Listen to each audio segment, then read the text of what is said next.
죽은 아이가 살아났어요. 김상률 목사. 교회 개척했을 때 지금도 잊을 수 없는 간증입니다. 교회 개척 당시 저도 젊었고 우리 집사람도 젊었습니다. 교회 성도들도 청년들이 제법 있었기에 밖에 나가서 함께 전도하면 초등학교 아이들을 많이 교회에 데리고 올 수 있었습니다. 그래서 교회는 항상 아이들로 북적였습니다. 보통 주일날에는 대략 50에서 60명은 기본이었고, 특별히 크리스마스 행사나 여름 상경 학교를 하게 되면 100명이 훌쩍 넘었습니다. 그 중에 눈에 띄는 이쁜 여학생이 있었습니다. 그 아이는 피아노를 잘 쳤고 영어 회화도 잘했으며 유달리 얼굴도 이뻤습니다. 그런데 그 학생이 어느 주일부터 교회를 못 나왔습니다. 부모가 신앙생활을 안 하다 보니 부모가 교회를 못 나가게 하니 어쩔 수 없더라고요. 그 부모는 이제 주일날 교회 가지 말고 가깝게 계시는 할머니를 찾아가서 인사하고 거기서 놀아라. 부모가 제지하여 교회를 못 나오게 되어 아쉬운 마음이 컸습니다. 그런데 그 학생에게 크나큰 질병으로 인하여 죽게 되어졌다는 소식이 전해 들었습니다. 백혈병에 걸려서 사경을 헤매고 있다는 것이었죠.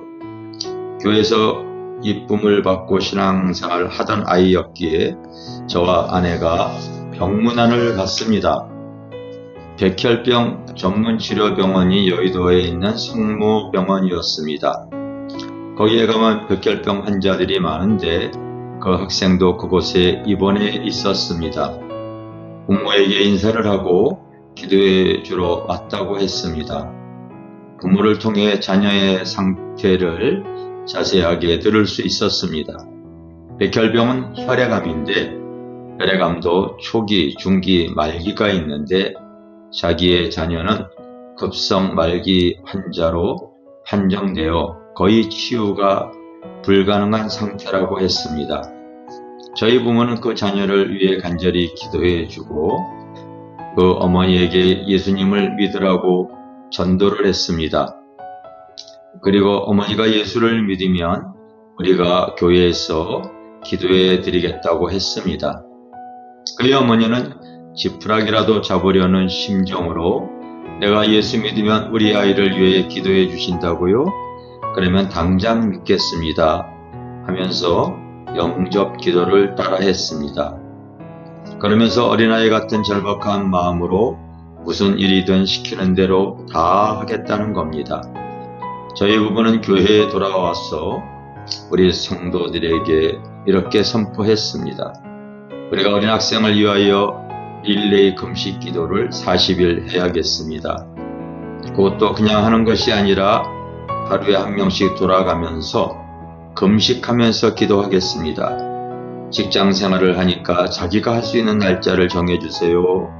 그렇게 전 교인에게 하루씩 날짜를 정해서 금식 기도하면서 그 학생을 위해 중보 기도를 들어갔습니다. 순수한 영원 사랑을 가지고 있었던 때에 가능하였던 것 같습니다. 그런데 간혹 성도들이 자기가 금식할 차례가 되어지면 나에게 조용히 연락해 왔습니다. 목사님, 내일 직장 나가서 힘든 일을 해야 되는데 식사를 안 하면 힘을 쓸 수가 없어요. 그러니 어떡하지요? 그래요. 그럼 제가 대신해 드릴게요. 그러다 보니 제가 대신 해주는 일이 잦아져서 금식을 밥 먹듯 했습니다. 한 보름 정도를 중보 기도해주고 병원을 다시 찾아갔습니다. 그때 마침 간호사가 병원 검사 서류를 가지고 와서 자녀의 엄마에게 전해 주었습니다. 교회에서 전 교인이 릴레이 금식 기도를 하자 희한하게 아이의 병세가 놀랍도록 호전이 되어졌습니다. 뿐만 아니라 치료가 불가능하다고 여겼는데 의사가 내린 결정을 다시 번복하면서 치료를 해보겠다는 것입니다. 신방 갔을 때 그 소리를 직접 듣고 나니 우리는 힘이 났습니다. 그의 엄마도 뛸 듯이 너무 좋아했습니다. 그때부터 정말 병마와 사투하는 전쟁이 벌어졌습니다.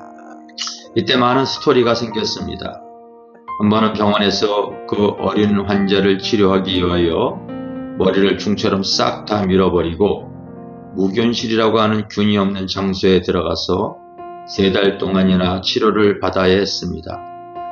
부모와 떨어져 그 속에 혼자 있어야 하는 겁니다. 몸도 아프지만 혼자서 얼마나 무서웠겠습니까? 치료 중에 여러 문제들이 스스로 일어났습니다. 한 번은 병원에서 수혈할 피가 부족하다는 거예요. 병원에서 그런 말을 들을 때 급히 혈액을 찾아야 했기에 전전긍긍했습니다. 어디서 혈액을 구할 수 있을까? 나는 곰곰이 생각하다가 한국의 큰 대형 교회에다가 팩스를 보내기도 했습니다. 이러이러한 사정으로 인하여 바로 피를 수혈해 주지 아니하면 어린 학생이 죽을 수밖에 없으니까 도와줄 수 있겠냐고요. 그런데 아무리 성도가 많아도 그게 쉬운 문제는 아니었습니다. 기도하니까 하나님께서 지혜를 주셨습니다. 그때 교회 가까운 곳에 공수부대가 있었습니다. 공수부대 군인들을 찾아가라는 마음이 들었습니다. 그곳을 찾아가 대대장을 만나 사정을 피력했습니다. 그렇게 해서 젊은 군인들의 피를 수혈하기도 했습니다. 순간순간 죽을 위기를 넘길 때마다 하나님의 도우심으로 이길 수 있었습니다. 더 큰 위기가 닥쳤습니다. 그 학생은 부모와 떨어져 가지고 무균실에서 힘겹게 치료받다가 너무 몸이 쇠약해졌고 급작스럽게 심정지가 왔습니다. 생명이 끊어져 버린 것입니다. 생명을 치료하는 의료기계는 더 이상 움직이질 않았습니다. 그러니까 의학적으로 그 학생은 죽은 것이었죠. 훗날 학생이 이런 간증을 발표했습니다. 본인 스스로도 몸이 너무 쇠약해져 있음 속에 스스로 숨쉬기조차 어렵다는 것을 느꼈다고 합니다. 그러면서 그 시간에 자기의 영의 눈이 열리고 영의 세계가 보였다고 합니다. 바로 2명의 저승사자가 찾아왔습니다. 그 학생을 데리러 온 겁니다. 학생은 그 순간 내가 저승사자를 따라가면 안 되겠구나 생각이 들었다고 합니다. 그래서 뒤돌아서서 도망을 갔더니 2 저승사자가 당황을 하면서 쫓아왔습니다. 야, 너 순리대로 따라와야지 무슨 짓이니? 저는 그 소리를 뒤로 하면서 막 도망쳤습니다. 2명의 저승사자도 열심히 따라오는데 내 앞에 강이 나타났습니다. 그리고 강가에는 징검다리가 놓여 있었습니다. 내가 징검다리를 건너자 저를 잡으려는 저승사자가 거기서부터 더 쫓아오지 못했습니다. 신기하게도 그 징검다리에는 글이 새겨져 있었습니다. 징검다리 돌마다 성경 말씀이 적혀 있었지요. 아무것도 염려하지 말고 다만 모든 일에 기도와 간구로 너희 구할 것을 감사함으로 하나님께 아뢰라. 그리하면 모든 지각에 뛰어난 하나님의 평강이 그리스도 예수 안에서 너희 마음과 생각을 지키시리라.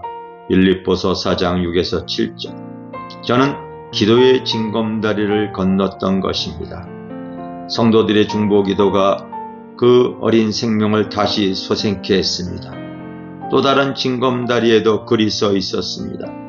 복 있는 사람은 악인들의 꾀를 따르지 아니하며 죄인들의 길에 서지 아니하며 오만한 자들의 자리에 앉지 아니하고 오직 여호와의 율법을 즐거워하여 그의 율법을 주야로 묵상하는도다. 그는 시냇가에 심은 나무가 저를 따라 열매를 맺으며 그 잎사귀가 마르지 아니함 같으니 그가 하는 모든 일이 다 형통하리로다. 악인들은 그렇지 아니하며 오직 바람에 나는 겨와 같도다. 그러므로 악인들은 심판을 견디지 못하며 죄인들이 의인들의 모임에 들지 못하리로다. 무릇 의인들의 길은 여호와께서 인정하시나 악인들의 길은 망하리로다. 시편 1편 1에서 6절. 이 학생은 묵윤실에 들어갈 때 성경책 하나 들고 들어가서 그곳에서 성경을 이독이나 했습니다. 그리고 교회에서는 한 영혼을 살리고자 릴레이 작정 금식 기도를 하고 있었습니다. 이 학생이 다시 살아날 수 있었던 것은 말씀과 기도였습니다. 한동안 국민일보에서 백혈병 환자 돕기 운동을 했었습니다. 다른 병보다 이 백혈병은 당시 의료보험도 처리 안 되어지고 환자의 아픔도 컸기 때문에 그 캠페인을 벌인 것입니다. 신년 1월 1일 특집 기사에 저희 교회에 있었던 이 치유의 사건을 국민일보에서는 장문의 기사로 발표했습니다. 이 어린 학생은 성도들의 사랑 속에 말씀과 기도로 다시 소생했습니다.